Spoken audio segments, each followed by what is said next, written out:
পর্যাপ্ত গণপরিবহনের অভাবে কাজে আসছে না বান্দরবানের আলীকদমের কুরুকপাতা ও পোয়ামুহুরী এলাকার সীমান্ত সড়কটি। গণপরিবহন সংকটে অতিরিক্ত ভাড়া গুনতে হচ্ছে স্থানীয় বাসিন্দাদের।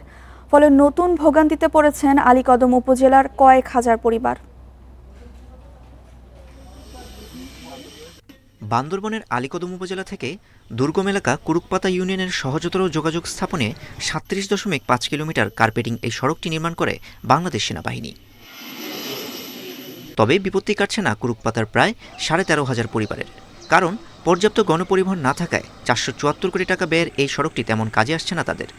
আমরা অসুস্থ হলে গাড়ি মানে সহজে পাওয়া যায় না, ওয়েট করতে হয় কখন গাড়ি আসবে, এটাও কবে আসবে তো কোনো নির্ধারিত নাই। লাইনের গাড়ি নাই বা সুবিধা নাই, সেই ক্ষেত্রে গিয়া আমরাও এটা কি করছি। প্রতি সপ্তাহে সর্বোচ্চবার বিকাশ পেমেন্টে 50 জন হবেন পেমেন্ট চ্যাম্পিয়ন। জিতে নিন টিভি সহ আকর্ষণীয় সব প্রাইজ। ট্যাগ স্বীকার করে পরিস্থিতি বাধ্যতামূলক বুক করতেছি। একটা মাল আনতে আমাদের মোটরসাইকেল রিজার্ভ করা লাগে, সিএনজি একটা রিজার্ভ করা লাগে সামান্য এক বস্তা মালের কারণে। বর্তমানে পোয়ামুহুরী থেকে আলীকদম মোটরসাইকেল যাতায়াতের ভাড়া ২,০০০ টাকা, আর চাঁদের গাড়ি রিজার্ভ করলে গুনতে হয় ৮ থেকে ১০,০০০ টাকা। এমন পরিস্থিতিতে সাধারণ মানুষের যাতায়াত সহজ করতে গণপরিবহন সার্ভিস চালুর দাবি জানিয়েছেন স্থানীয় জনপ্রতিনিধিও।